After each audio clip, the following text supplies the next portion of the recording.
Record. His shoulders.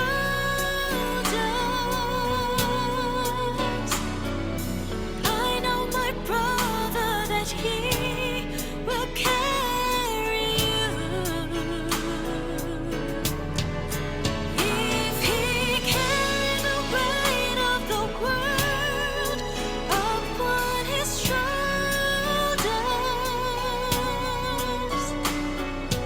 I know my sister that he will carry you.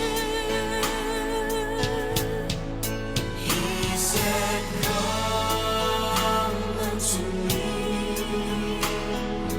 all who are weary, and I will give you rest."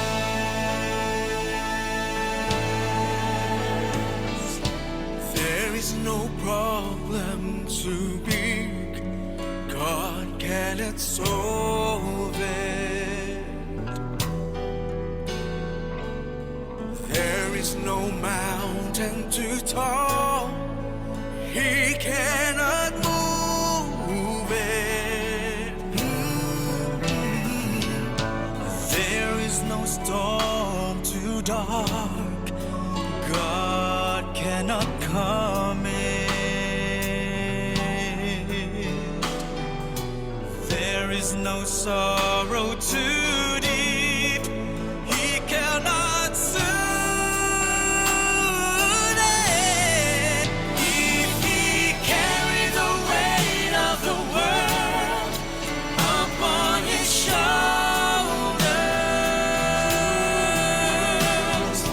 I know my brother that He will carry you. If He carried the weight of the world upon His shoulders, I know my sister that He will carry you. I know He will. If He carried the weight of the world upon His shoulders, I know my brother that He will carry you. I know He will. If He carried the weight of the world upon His shoulders, I know my sister that He will carry you. I know my brother that He will.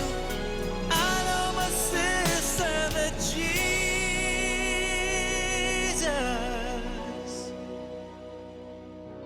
will carry you. He will carry. Jesus will carry. He will. I know. I know my brother. I know my sister that He's gonna carry you.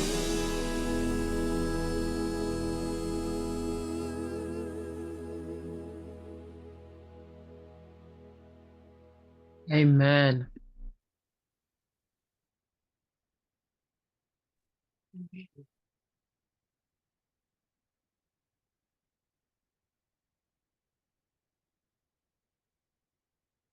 Amen indeed. Hello, everybody.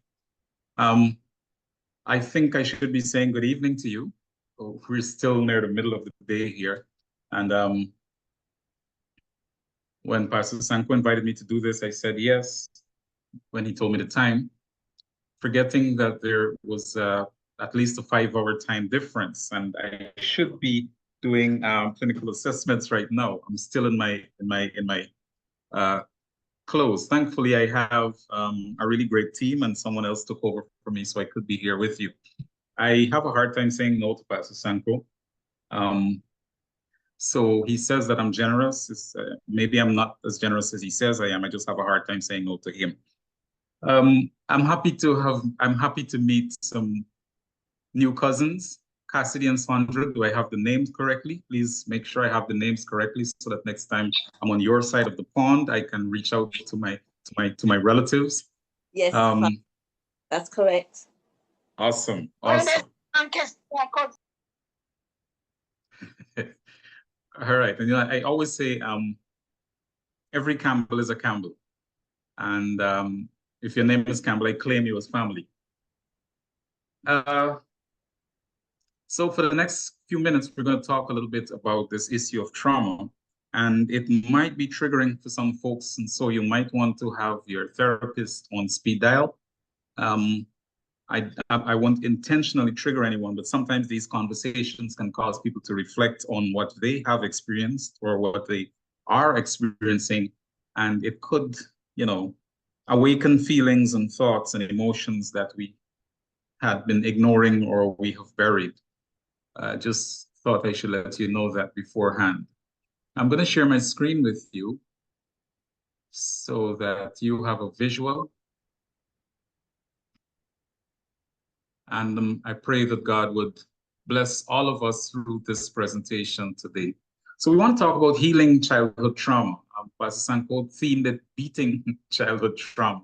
And I kind of like that because we need to beat this thing out of our system, out of our experience.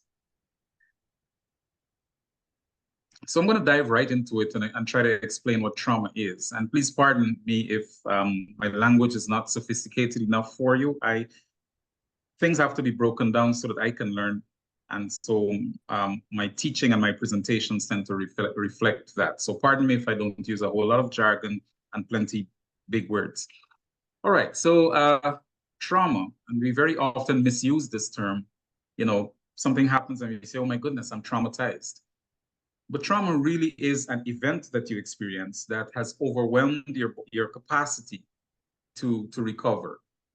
All right, so it has to be something that is overwhelming and it must have lasting effects, like long-lasting effects, for it to really be considered trauma in the technical sense of the word. Some trauma could be physical, some trauma could be emotional. And the word trauma literally means damage or injury. In the context of today's discussion, we're talking about psychological or emotional injury, something that has happened that has injured you psychologically, that has affected the way you think, has affected the way you see life in a negative way, so that it actually impacts your behavior in ways that reduce the quality of your life and the quality of your interactions. Another important thing to remember is that trauma is personal, and let me explain what that means. Very often, someone we know may experience something and they have a very strong adverse response to that event. And we think to ourselves, well, this person is overreacting. It's not that bad. But what you might experience as just another event might be deeply troubling and incredibly damaging for someone else. So we don't have the right to determine what is traumatic for another person. Trauma, we all have our own reaction to the same situation. So 4 people might be engaged in the same experience, and one of those persons is permanently, for want of a better word, damaged as a result of that experience, but everyone else seems to be fine. It doesn't mean that there's anything wrong with that person. It just means that this was a traumatic event for that particular individual, even though it may not have been traumatic for everyone else involved. So you want to look at some different types of traumas, and there are different ways of categorizing it. And so I've chosen some really broad headings. So some people experience what we call a single incident trauma. Something happened, they're involved in maybe a vehicular accident, or they witnessed a murder, or someone said something to them that was deeply emotionally damaging, and this thing has affected them in a negative way, and they can't seem to get past that effect. So that's a single incident trauma. Then there's developmental trauma, which typically we experience in childhood. and it affects the way our brains develop. And we can talk a little bit more about that in a moment. So it could be abuse in childhood. It could be the loss of a parent. It could be parental divorce that changed your life in a way that, you know, really impacted the way you were raised or the way you grew up, and has created some damage. And then there's complex trauma, which really is either exposure to prolonged trauma or exposure to a series of traumatic events, one after the next. And trauma tends to beget trauma. And so a person who's experienced trauma is likely to end up in some other event that is traumatic to them. And then that causes them to behave in ways that lead to other forms of trauma. And so they, it's like trauma on top of trauma. Then trauma could be personal and it could be collective. It could be one individual experiencing it, or it could be an entire family. So for example, an entire family might be traumatized by a home invasion, or an entire village or community might be traumatized by some violent events that took place in their community. A really extreme example of that is just over 2 years ago. Yeah, just over 2 years ago, we had a situation in Guyana where dormitory burned, and I think about 20 female students died in that fire. And I was called to do some work in the days following that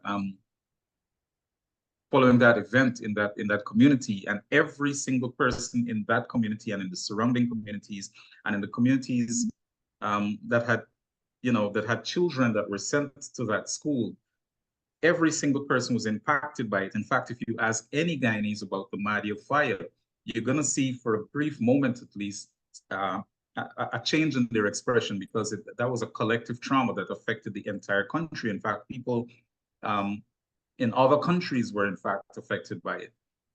And then there's current trauma versus historical trauma. So it could be an event that happened in the recent past or is continuing to happen right now, is happening right now. But it could also be something that happened even before you were born. And I think that a lot of us can think of traumas that happened before we were born. And let me quickly share how historical trauma might affect you. Now, let us suppose, just for illustration purposes, that my great-grandfather was an alcoholic. If my great-grandfather were an alcoholic and he was not available for his children, he was an embarrassment to his family, he abused his wife as a result of his drunkenness, then that would affect my grandfather. And so my grandfather might grow up, he himself might become an alcoholic because of his father's example, because this was his lived experience and this was about all he knew. And so he might become himself an alcoholic. Now, let us suppose that my father grew up with this alcoholic father, but he decided that, you know what, I'm not going to live this life. I'm going to be a better father. I'm not going to touch this stuff. But because of the impact it had on him, it will affect my father's behaviors in some way. And so those behaviors are going to impact me. Now, I may never have met my great-grandfather. I may never have met my grandfather. But the fact that their behaviors inflicted trauma on their families could, in fact, have a traumatic effect on me. And that, I think, explains, in a very real way, intergenerational trauma. We often call these things, what is it? Generational curses. Usually what it really is trauma passed down from one generation to the next, to the next, to the next. The important thing to take away from this, if you don't hear anything I say here today, I want you to remember that trauma can be beaten. So there are the 3 E's of trauma. In order for something to be considered traumatic, it must have these 3 elements. First, there must be an event. Something must have happened. Secondly, for it to become traumatic, that individual must experience it as a trauma. All right. So I might have been involved in some the same thing you were involved in, but I didn't experience it as traumatic. I was able to bounce back from it. I was able to recover from it. And it doesn't affect me in any negative way going forward, but it affects you. So that experience is what makes it traumatic. And then there are the effects of trauma. Trauma is not neutral. As long as there is trauma, there are going to be some behaviors, some thoughts, some feelings that go along with it that are, in fact, negative. What are some of the common causes of trauma? We want to get through this part because the important part is how do we fix this? How do we beat it? How do we heal from it? So there's family violence. You grew up and you got lots of beatings. This is something that usually generates a lot of argument. You know, a lot of people say, you know, but I got a lot of licks and look how good I turned out. We can have that discussion another day. You just invite me over the pond. My cousins will host me, and I'll come to your church, and we'll have this conversation about it. So there's family violence. You grew up and you saw your mommy beating up your daddy, or your daddy beating up your mommy, or both of them beating up on you, or whatever it is. And then there's community violence. You grew up in a difficult community where there were lots of shootings and stabbings and fights and so on. Those things can be traumatic. And then abuse, all forms of abuse, whether it's physical abuse or emotional abuse or verbal abuse or sexual abuse. And there's this one called religious abuse that a lot of Christian people, well, religious people in general are guilty of, but we don't see it that way. We use scripture, we use religious beliefs and religious teachings to control other people. That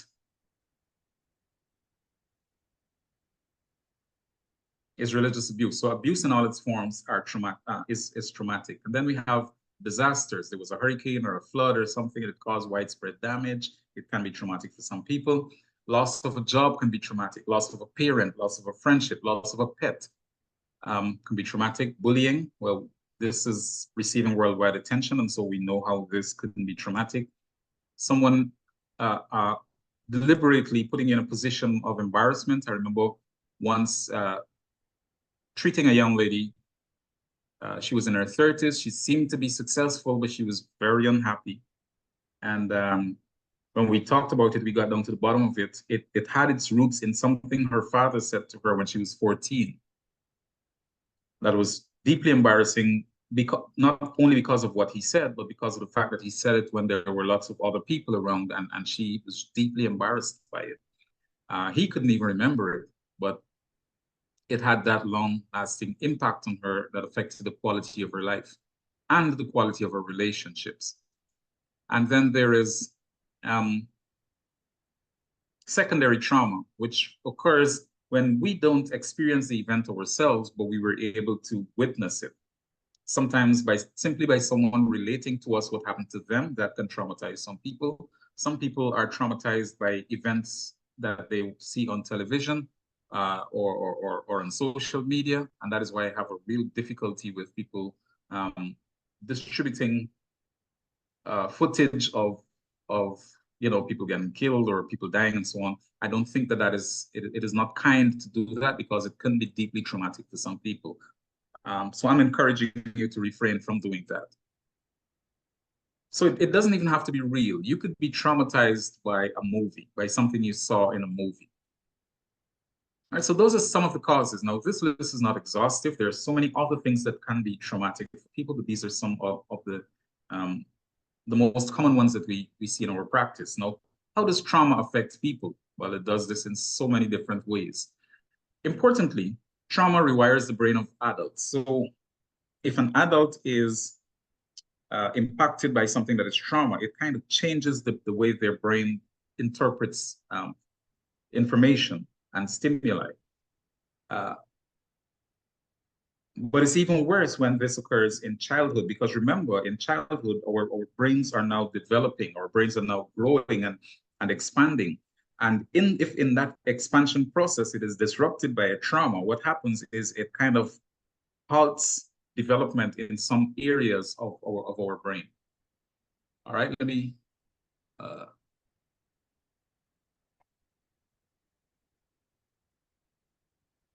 give you an example. What some people might consider trivial. example.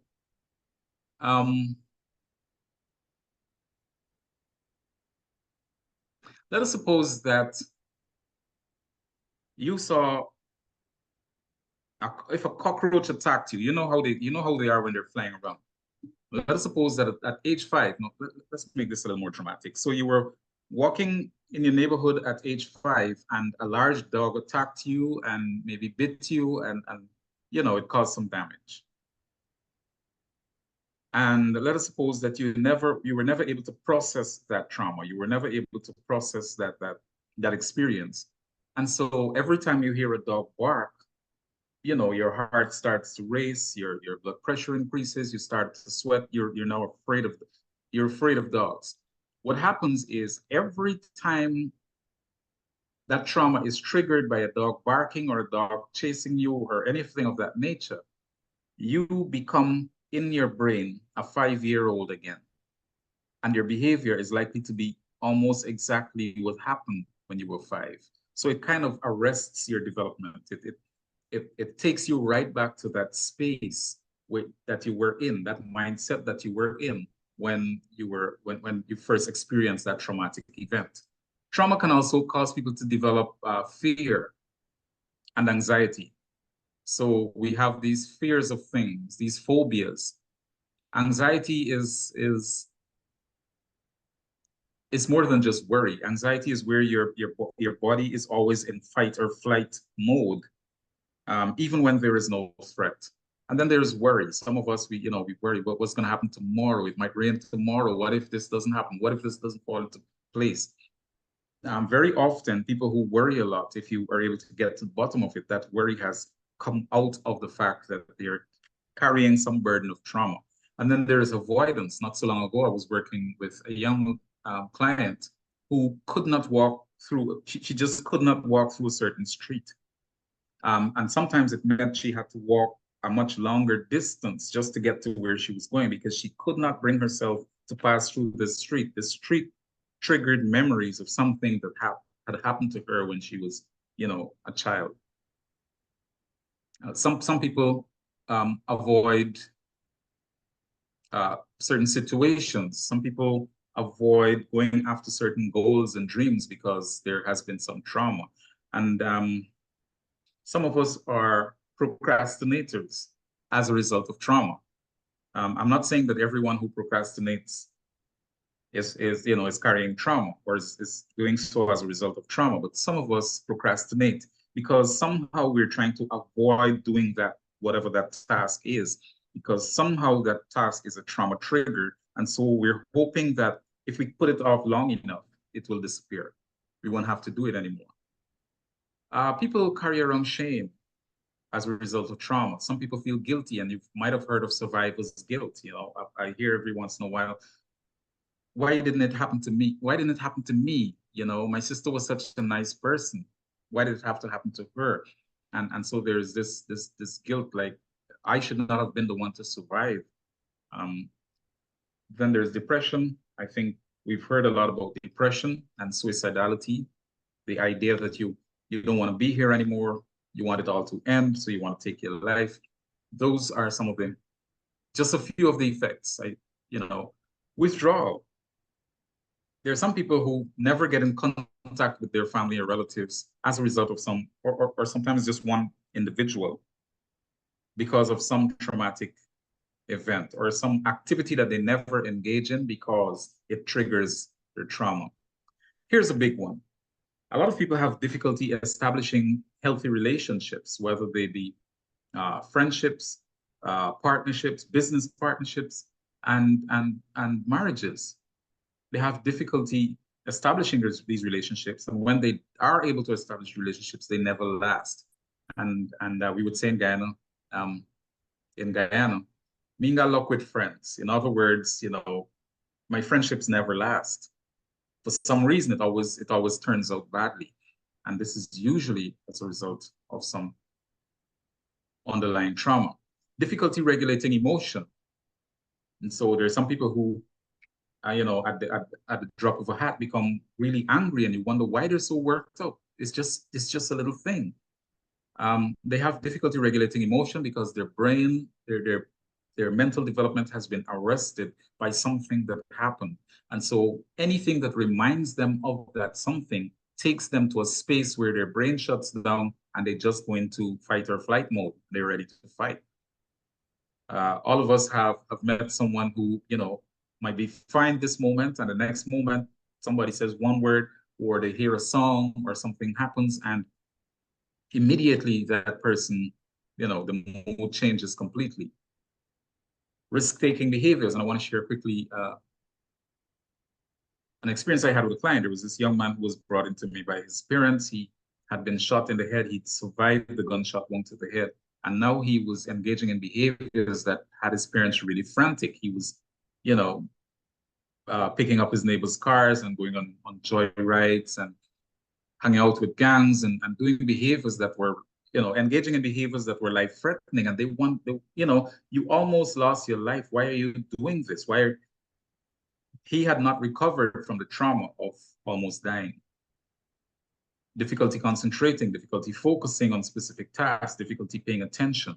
These are some of the effects of trauma. Now, we did spend a whole lot of time on that because we want to have an idea of how do you determine that, you know what, maybe this thing that happened is still having an effect on me. Now, please do not deem yourselves experts and start diagnosing yourself or other people. But this is not enough information to be able to diagnose anyone. But it does give some information that might cause us to think, you know, this person might need some additional help. This person might need some assessment, or maybe this individual may need to be dealt with a little differently because their behaviors indicate that they might have some underlying traumatic event. In fact, you'd be hard-pressed to find anyone in this world who does not have some kind of residual trauma that they're dealing with. So how do we heal from trauma? How do we heal from trauma? And this is where I'd like you to really start taking notes, mental notes more importantly. First of all, you have to acknowledge that you have had an experience that has had a lasting impact on you. And sometimes this is really difficult for some people because the event involves people that they don't want to hurt and that they don't want to have any negative thoughts towards. So for example, if my parents caused some trauma for me, I don't want to acknowledge that because I want to continue to see my parents as loving and caring. And you know what? Your parents can be all these things and still make mistakes that are traumatic for you. So you don't have to stop loving your parents because they traumatized you. But you must be willing to acknowledge that, you know what? I did experience this event and it has had a lasting negative impact on me. And it causes me to behave in ways that are not the most healthy. So you want to acknowledge the trauma, and then you want to be able to express that trauma. Tell your story. Now, you may not want to let everyone know exactly what happened to you, but you want to find a space that is safe where you can recount it, because a big part of the healing is being able to express those feelings that you have had bottled up inside, probably in your subconscious memory for all these years. You want to be able to express it. Make sure that you do this in a space that is safe, where there won't be any judgment, where there won't be any recriminations, and where it won't cause trouble for you, further trouble for you, right? So you need to be able to express. Then you need to be able to process. In other words, you need to be able to find ways of thinking about this in a way that gets it out of your system so that it no longer has this negative impact on you. You may have some questions for me after this. A part of the processing is reframing. Now, reframing is about learning how to see this event as something that can help to propel me forward. So I may have gone through this particular negative event. It may have impacted me in this negative way, but it doesn't make me a bad person necessarily. Maybe I can use this to help other people. Or maybe this can inform the way I conduct my own service to humanity. Maybe I can use these experiences to teach others. reframe it in a way that is no longer damaging for you. And another thing that's really necessary for a lot of people is help seeking. I know that here in the Caribbean, and generally people of color, we see seeking help as weakness, but it isn't. There's a reason God created us social beings. It's because he understands that we need to depend on one another. We need each other, and that's why he's instructed that we bear one another's burdens. So there's nothing wrong with seeking help. In fact, I share with people all the time that seeking help is a superpower, because in order for me to be able to seek help, I must first acknowledge that I have a problem, and that takes courage. I must be humble enough to acknowledge that I can't manage this on myself, and humility is a fruit. It's a good Christian attribute. So help seeking is really a strength. Seek help, and sometimes that help is professional help. And I want to say something here that I have Pastor Sanko's blessing to say. Not all pastors have the kind of training that is necessary to deal with every kind of trauma. All right. So you may go to your pastor and say, no, I'm dealing with this. It's causing me to feel this way. It's causing me to have these thoughts. It is causing me to behave this way.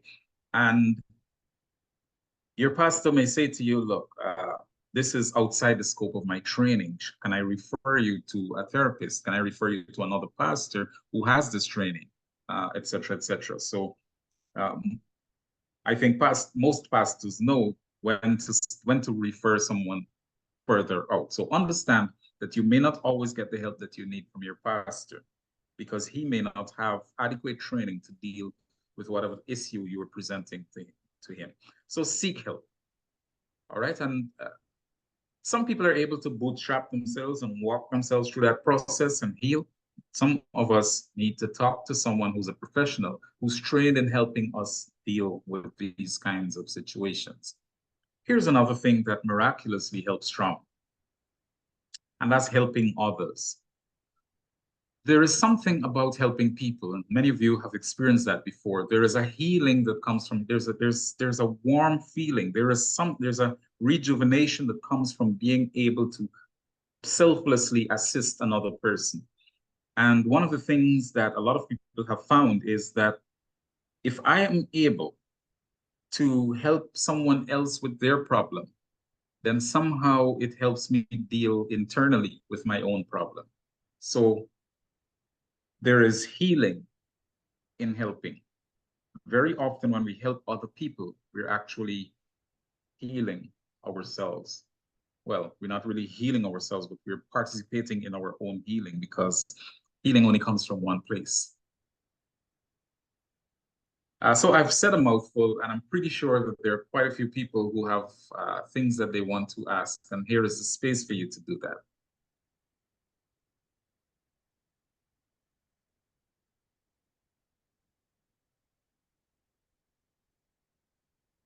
Or you may not have a question, but you might have a comment, and or you may disagree with me, and that's okay. You're allowed to do that here. Pastor, trauma could be a very difficult thing to deal with. Absolutely. Now, I'll give you an experience I've had. In 1979, I was badly beaten by the police in Southall. I spent 3 months in a coma. A friend of mine, Blair Peach, got killed by the police on that same day. Now, when I came out of that coma after 3 months, for a very long period after that, I hated the police. Every police I saw, I just hated them. I just saw them as an instrument of brutality. You know? And that lasted for a very long time until around 1998, I went back to the Caribbean. And now back in the Caribbean, I had friends who were policemen.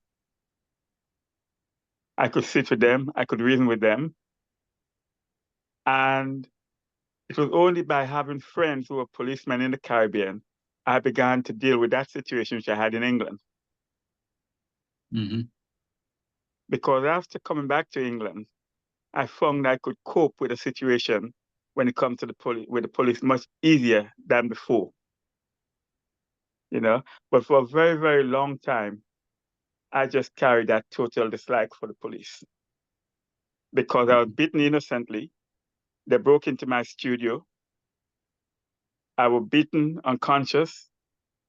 I was then taken to a police training center with many other people. And there was a demonstration against the National Front, the British Fascist Party. I was then thrown on the step and left as dead. And someone was released who knew me, who took me to the hospital. And for 3 months, I knew nothing. But for years after that, I carried that feeling with me of total dislike, but out of fear for the police. You understand? Yes. Yes, and you know, I'm sorry you had that experience. I'm grateful to God that you were able to process it and move past it and heal from it. I believe, perfectly understand how that could have a really lasting effect on you. And I think that what may have multiplied that effect is that you were innocent, that you didn't deserve for that to happen to you. And I thank you for sharing that with us. I'd like to ask, I know this forum, I don't know who's come on the forum. I've sort of passed this forum on. I think sometimes, I don't know, the people that have joined are looking for whether they knew the topic was trauma. Sometimes, like you say, listening to other people's trauma can be traumatic. So some of us are on here maybe just to get answers or just to educate ourselves to help those that have gone through trauma. But could you give us any biblical texts that could help? I'm sure we all know, and we're probably all Christians on here, that you know, Christ finds ways of helping us each as individuals through our trauma and how to get out of trauma. I know that if you're suffering from, you know, as a child, we were exposed to things that we shouldn't, you know, and I can talk about, you know, my trauma and what I went through. But I think God shows us a way. You know, if we pray, God will show us as individuals, because we've all gone through different traumas, on how to cope and how to avoid because and ways of like you said, going for a walk, or you know, God can bring the mind into captivity. He can take the traumas away. But I just wondered whether there was any biblical you know, scriptures that could help anybody on the panel. All right, so there is a particular one that I'd like to share with you, and I'm going to do so at the end of my session, right after the questions. One that readily comes to mind is, I think it is 1 Peter 5:7, casting all your care upon him, for he cares for you. Because one of the things that people living with trauma experience is a feeling of inadequacy and a feeling like that no one cares. And I know that it is reassuring that even when I feel like my mother might not care, my sisters might not care, or the people in church might not care, that I have a God who cares for me, who has been touched with the feelings of my infirmity, and you know, he has experienced these things that I've gone through, and he was able to come out of it, and with his stripes, I can be healed. All right, there is another one I'm going to share at the end of the session. Good evening, everyone. I just want to say Hold on a moment, that, please. There's a question in the chat where someone needs to know the difference between emotional, physical, and mental trauma. Thank you for sharing that. Okay, so I'll hear the person who attempted to ask a question, and then I respond to that question. Thanks for letting me know. Yeah, no, I was just going to make a comment concerning the person who asked about the biblical text, because I grew up in the church, and I know how to pray, and you know, I'm a strong believer. but I was involved in a terrible accident in 2005, and because it was so traumatic, because a lorry hit me into another lorry, I had to get cognitive behavioral therapy in order to recover. So, you know, yeah, we can learn everything from the Bible, but God has, God has given us people who can help us through those difficult moments. It's okay, there are texts in the Bible to help strengthen us. Yes, because I think, you're talking about Peter, but I think of 2 Corinthians. This is one I like to quote. Can't remember the text anyway, but it talks about breaking down strongholds and bringing everything into subjection under God. But we do, when we're going through trauma, when it's terrible trauma, we do need professional people to help us to get out of it. Can I just say one text that comes to my mind that, through I find it very difficult. I know that there are professionals, but God said, "Walk not in the counsel of the ungodly." So please be aware. We can get Christian counselling, and whatever they say to you in the professional sense, that it aligns with the Bible, because there are alternative medicines and things that they do recommend. So for me anyway, that is. I don't know about anybody else. Pastor, Right, good thank you. evening. And I have a question, a short one, about are there techniques or strategies I can use to help, like my parent, especially my father, who has had a traumatic upbringing. I hear the stories. I can see the effects on him in that he's traumatized, locked in, paranoid to the extent of restricting his dreams and passions to not flourish because fear has set in such a aggressive way, and he grew up, or he monitored and grew up his children, including myself, under such management of aggression and and abuse, physical and emotional abuse. But for me, looking on as a more mature child now, I can see that he's arrested by all of this trauma, and it's hard to get through. Though he acknowledges, it's hard to get through to that core, because he's a man, he's a strong Black man, and he has done so much to this point. But surrender, but be humble, but be willing to say, God, take the case and take the pillow and let me rest my head, or take the case and give me the pillow, whatever the slang out, the term is, as you might imagine of what I'm trying to say there. What strategies are there that, if there are any, that are really liberal and applicable, that I can use to help him to recognize that he can forgive himself and get on the path of healing, even in his old age? Because that's what I use to help to liberate myself, though I'm a believer, and Christ has helped me with the Holy Spirit. Forgiveness and of myself being traumatized, and the fact that I didn't own that trauma, because I didn't do it to myself. So I was able to forgive myself, or learn to do that, so I could get on the path of healing. But he's not there, and I can see it going back and forth, in and out, but nothing that I've done. And he won't see counseling, because he says counselors need counseling too. So he has all kind of rebuttals against everything that you can think of, So yeah, any strategies or skills or any ways that you can, or techniques you can suggest? all right, thank you so much for your question. So there are 3 things that I'd like to respond to. First of all, I think it was Florence, if I may refer to you in that way. That's fine. Yes, thank you, Florence. I fully support what you said, and most of us, if we become ill, we would have very little difficulty seeing a physician, and we don't ask whether that physician is Christian or Muslim or agnostic. We just go to the doctor and we get treatment, because we trust that he was trained to deal with this issue.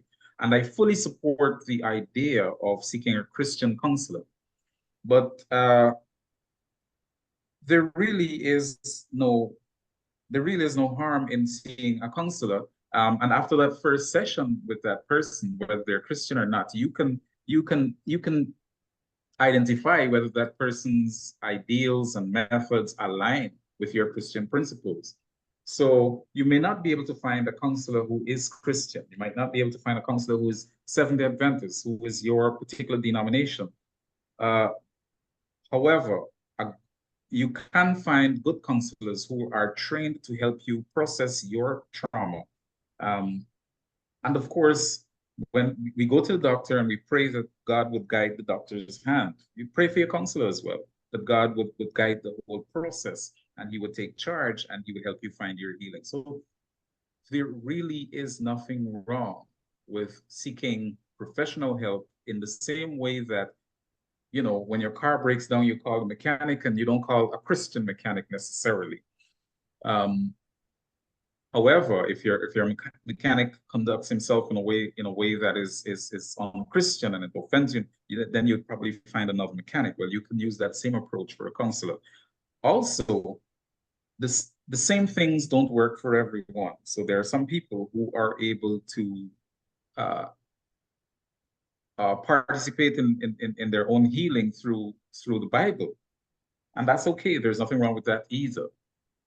But God has put people, placed people in this world with skills and with training who are able to help us, just like He's placed doctors and builders and carpenters, and you know, in the same way He has trained psychologists and psychiatrists and therapists, etc., etc., etc.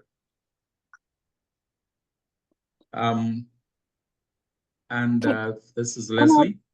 Can I just say Leslie, something? Can I just say something as well? Just give me a moment, please, Jackie, if you don't mind, just so that I don't forget my train of thought. Let me respond to Leslie quickly. One of the things about helping people, particularly psychosocial help and psycho-emotional help, is that we can't force help on someone. A person needs to be in a space where they recognize the need for help and they're willing to accept that help. So what I would encourage you to do is to continue to encourage your dad to get help.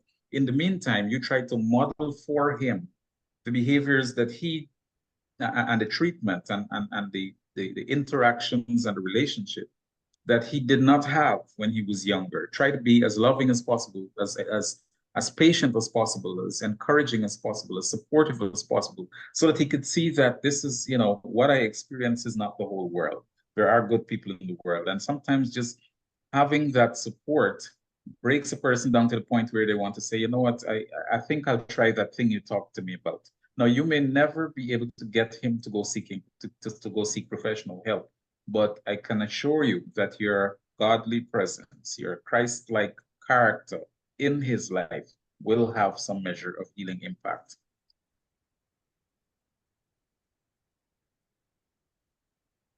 Thank you, Pastor Mondepa. Thank you. Yeah. Can I just say also, when we read Ministry of Healing, the concept of the 8 laws of health is so important. You know, to have a clear mind and to make sure that if we're going through it, or we're helping somebody to go through it, to help them in that way. Also, we read in the Bible that it says that we shouldn't focus on the sin. We shouldn't focus on. So we're to help people to try and divert the mind from whatever trauma they're going through. And I know Christ eventually Christ can do all things, so He can take that trauma away by diverting your mind, by helping somebody to get busy and strategies on the way to deal with whatever crisis they're going through. You know, we tend to focus on it instead of helping the person to do something different, to get their mind off it. Yet the mind will go back to it, but eventually, through Christ helps, it'll go. Thank you so much for sharing that. Mr. Sancho has his hand up. Go ahead, Pastor. Yes, I think someone was trying to speak. They did not do the right thing to put their hand up, but I am willing to give way to that person that was trying to speak. And going forward, if you can kindly put their hands up, and we will acknowledge you accordingly. Thank you very much, Pastor.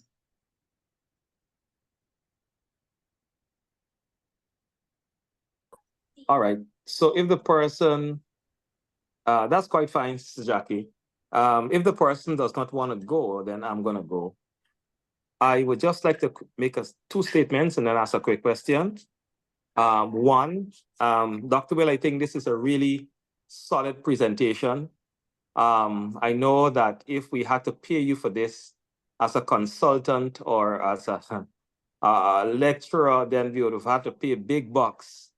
I found a number of things that you said quite insightful. And, you know, for instance, you talk about trauma being personal. Sometimes I think a few persons overreact. And I wonder why you're making such a fuss over that. That is, you know, but you've helped me to understand that, you know what, it's a personal thing. That person may be affected differently based on the experience that they had. And, you know, that's the thing I like about education. Somebody says it's a progressive revelation of your ignorance. So that, you know, yeah, like the more you live, the more you learn. And the more you learn, the more you can be tolerant to people because you understand that they're coming from somewhere, you know? And I really want to use this to make an appeal to us as a church. The church is a hospital, and therefore we're going to have all kinds of people coming into the church, behaving in all different ways. Sometimes we don't understand why, how they would say this or do certain things. But we must understand that everybody's coming from some place. People don't just do something or say something. It was triggered by something. And God expects us to be mindful that everybody needs help. So I need to be patient with people. I need to love people. I need to try and understand where they're coming from and not be quick to criticize or condemn or be condescending or harsh. You know, so I think this is such a solid presentation. In relation to the idea of seeking professional help, I know there are some people who believe that, you know, we pray, we read the spirit of prophecy, God is going to fix it. And if persons believe that and are so convinced, then that's fine. Just recently, I know somebody who died of cancer because they don't believe in prescription drugs, going to doctors and all of that. So they rejected the idea of going to the hospital and all of that. And if you're so convinced, fine. However, I want you to know as a church that we believe that God has given each person talents, gifts, knowledge. And the knowledge that psychologists, therapists have, particularly those who are of a Christian background, I believe that God has given them children.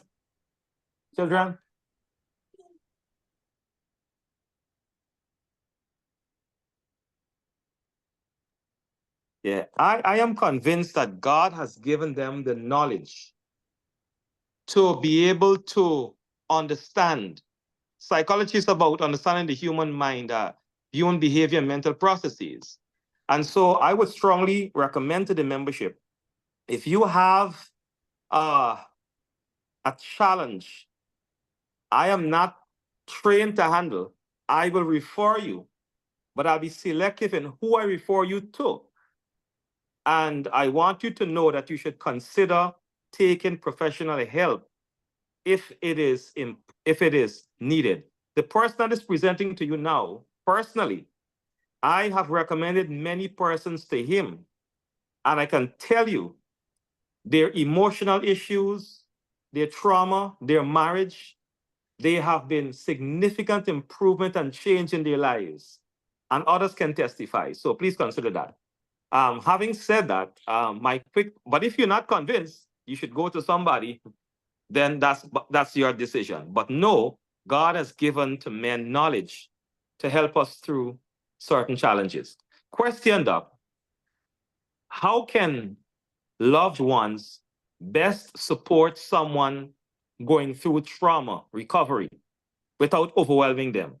How could we help them without overwhelming them? And I don't know if I have time for another question. What can the church do?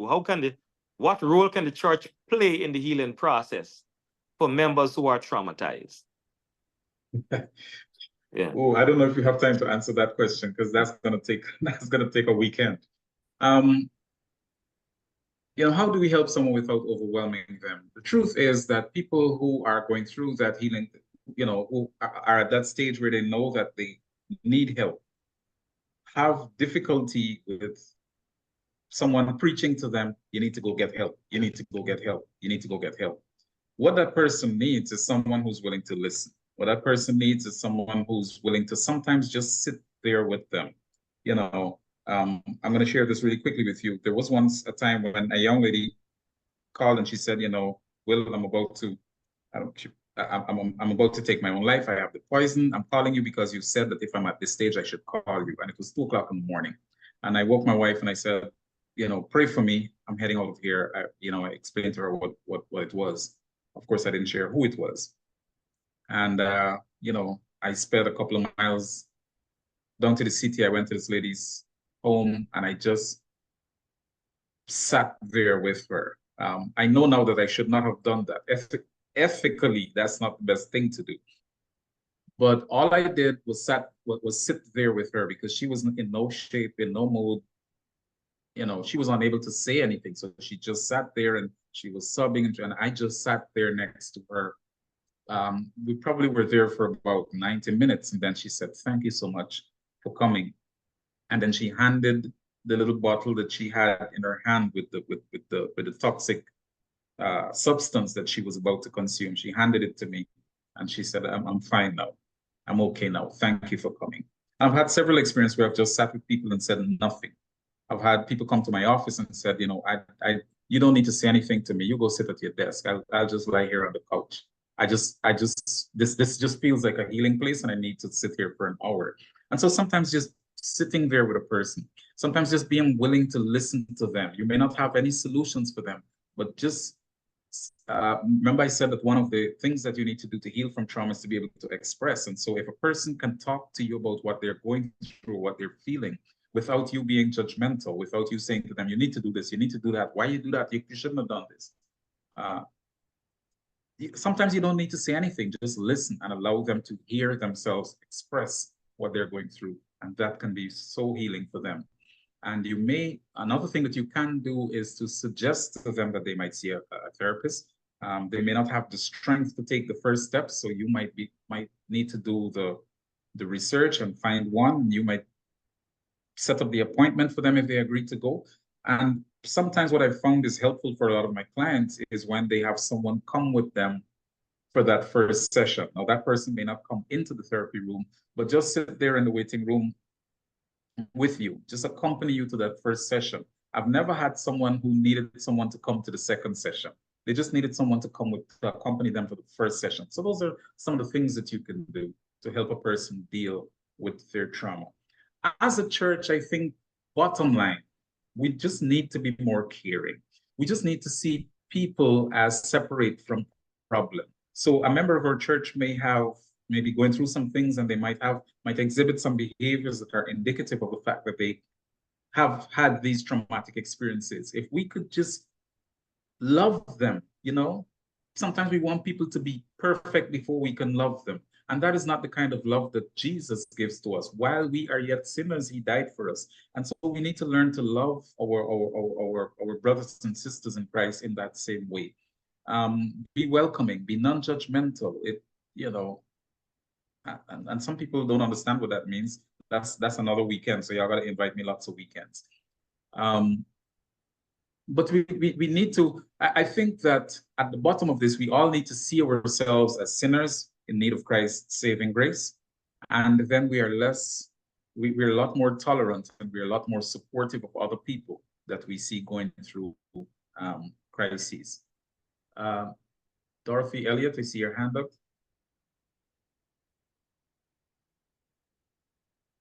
Oh, before you go, Sister Elliott, someone asked a question that I have not yet responded to in the chat, and that was, what's the difference between emotional, mental, and physical trauma?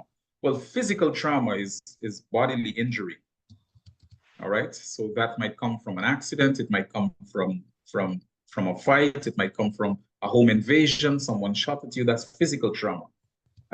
Mental and emotional trauma is hard to separate because emotional trauma results in mental trauma. So someone might be abusive to you, someone might be, family might be neglectful of you, or verbally abusive or emotionally abusive. All of those might cause you to internalize feelings that won't go away.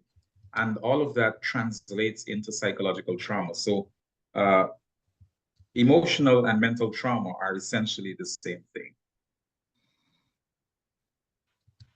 Go ahead, Ms. Elliott.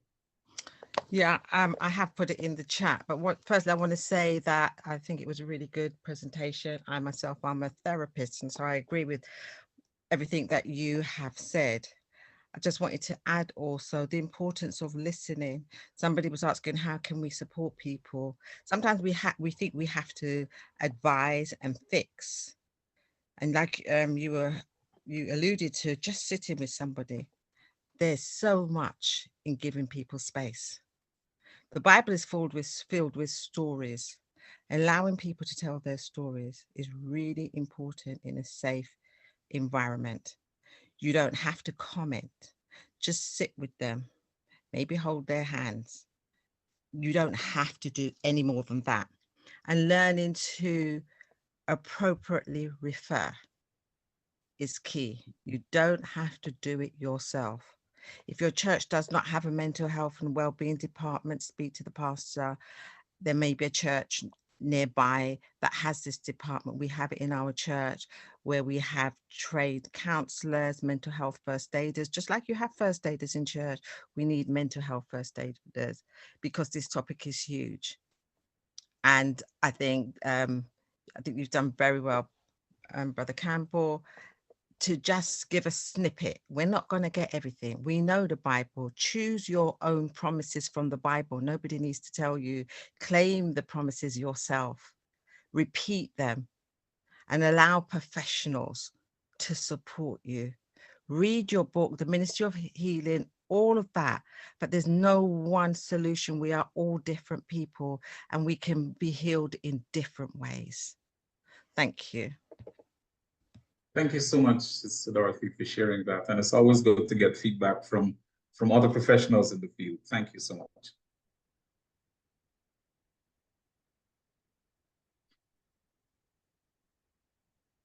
Someone mentioned correctly in the chat that physical trauma can lead to mental emotional trauma. That is true. All right. So we had a brother earlier who shared that he endured a physically traumatic event, and that created fear, which is mental and emotional. So you are correct that physical trauma can, in fact, translate to, and very often does translate into emotional and psychological trauma. Someone also mentioned confidentiality, and this is something that I feel strongly about. And sometimes I believe, and Pastor Sanko might be able to help me out with the theology of this, but I really feel like confidentiality is a gift, and not everybody has that gift. Not all of us are going to have all the gifts. And I often share with people, particularly in a church setting, that if you know that confidentiality is not your gift, the moment someone comes and tries to tell you their story, tell them, please don't tell me, because I don't know how to keep this secret. It's all right. It's all right if you can't keep a secret. You know, it's just not your gift. It's like some people can't sing, and that's not the, you know, I can't preach, and I'm okay with that. Be okay if you don't have confidentiality as your gift, but please don't allow people to share their innermost, deepest, darkest feelings and thoughts with you if you know you are not in a position to keep it quiet. Confidentiality is really important, and that is something that we need to develop as individuals and as a church. Auntie Marlene, we have Dee Edwards with a hand up. Auntie Dorian. Yes, Dee has got her hand up. Yes, Dee?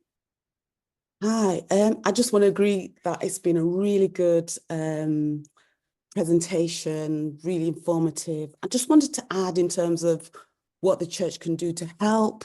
The South England Conference, of course, have got Cornerstone Counselling. And I think that's important, not only as a place where people can go to find Christian counsellors, but even just to give the message that to have mental illness is not something that should be judged negatively. I'm aware that Black women, for example, tend to be overrepresented when it comes to mental ill health in the UK. That's something maybe you could speak to. We're also offering in Area 7 mental health first aid training for members to teach them how to sit and listen and to know how to signpost on to professionals. I think it's worth adding that. I remember way back when, 20 years plus, you sometimes would have pastors having sermons that would ridicule people with mental ill health. So I just think it's really important. I've not heard anything like that presently, contemporarily, I would say, but I just think it's really important that leadership in church give the message that someone with mental ill health is not to be judged and condemned for having a condition. So I just wanted to have that to the mix. Thank you. Thank you so much, Dee. I so appreciate you for sharing that insight. And I'm really heartened to hear that we have churches and conferences that are taking this seriously to the extent that we're providing training and support for our membership. I think it is really important. Our members come with all kinds of problems, and just like a hospital in the secular sense of the word, our church, I believe, should try to equip itself with the kind of services that are necessary for the healing of our members.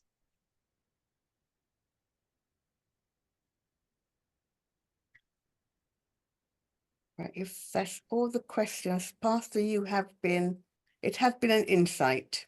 It has been, as Pastor Jamal said, it's been an insight overall. It's been an eye-opener for me.